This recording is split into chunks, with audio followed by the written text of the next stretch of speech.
నమస్తే అండి. మనం బంగాళదుంపలతోని చాలా వెరైటీస్ అయితే చేసుకుంటాం కదండి. స్నాక్స్ దగ్గర నుంచి కుర్మా రెసిపీ వరకు మనం చాలా వెరైటీస్ అయితే చేసుకుంటాం. అందులో ముఖ్యంగా ఫ్రై అనేది అంటే రసంలోకి వాటిలో చాలా బాగుంటుంది కదా. ఈసారి ఎక్స్ట్రాగా కొబ్బరి పాలతోని బంగాళదుంపల ఫ్రై అయితే చేశానండి. మరి ఎలా చేయాలో చూద్దామా? పసుపు, ఉప్పు, కారం, ధనియాల పొడి, అల్లం పొడి, వెల్లుల్లి పొడి ఇవన్నీ కూడా వేసుకున్నామండి.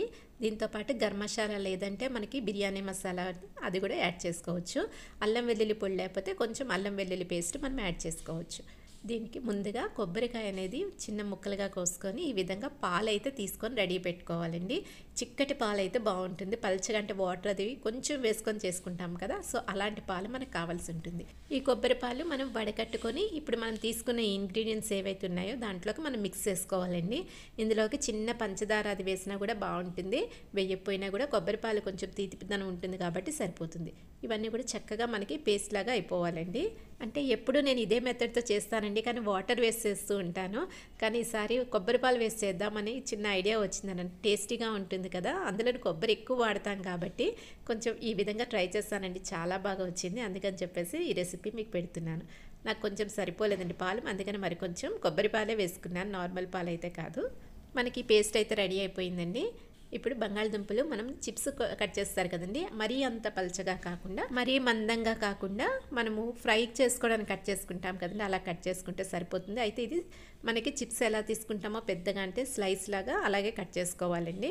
ఇలాగ చేతితో అలవాటు ఉన్న వాళ్ళు చేసేసుకోవచ్చు, లేదంటే మనకి ఆ ఇన్స్ట్రుమెంట్స్ వస్తున్నాయి కదండి ఇప్పుడు ప్రతిదానికి, దాంతో యూజ్ చేసుకొని కట్ చేయొచ్చు. చూడండి ఈ విధంగా వచ్చాయి కదా.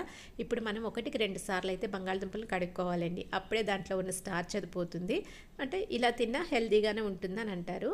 యాక్చువల్గా అయితే బంగాళదుంపలు ఉడికించి తినడం మంచిదని అంటారు కదా, బట్ ఇలా ఫ్రై చేసినప్పుడు మనం 1-2 సార్లు కడుక్కుంటే ఆ స్టార్చ్ అంతా కూడా మనకి బయటకు పోతుంది.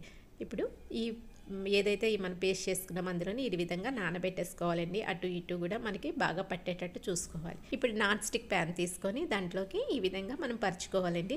ఇది యాక్చువల్గా తమిళనాడు సైడ్ అయితే మనకి సాంబార్లోకి చేస్తారంటే ఇలా కొబ్బరి పాలు అది వేయరు, జస్ట్ ఉప్పు కారం చల్లేసి ఈ విధంగా పెనం మీద కాలుస్తారండి. సో నాకు అప్పటి నుంచి ఇది అలవాటు ఉంది ఈ ఫ్రై చేయడం. బట్ ఏంటంటే కొంచెం కొబ్బరి పాలు ఒకటి యాడ్ చేస్తాను దీంట్లోని, చాలా టేస్టీగా వచ్చిందండి.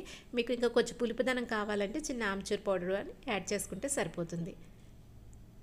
ఇప్పుడు అటు ఇటు కూడా సిమ్లోనే మనం పెట్టుకొని కాల్చుకుంటే మన బంగాళదుంపల ఫ్రై అనేది రెడీ అయిపోతుందండి.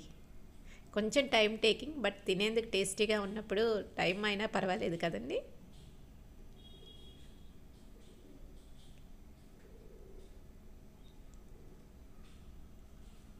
మధ్యలోని ఈ విధంగా ఆయిల్ అంతా మనకి డ్రై అయిపోయినట్టు అనిపిస్తే కొంచెం ఆయిల్ అయితే యాడ్ చేసుకోవచ్చు.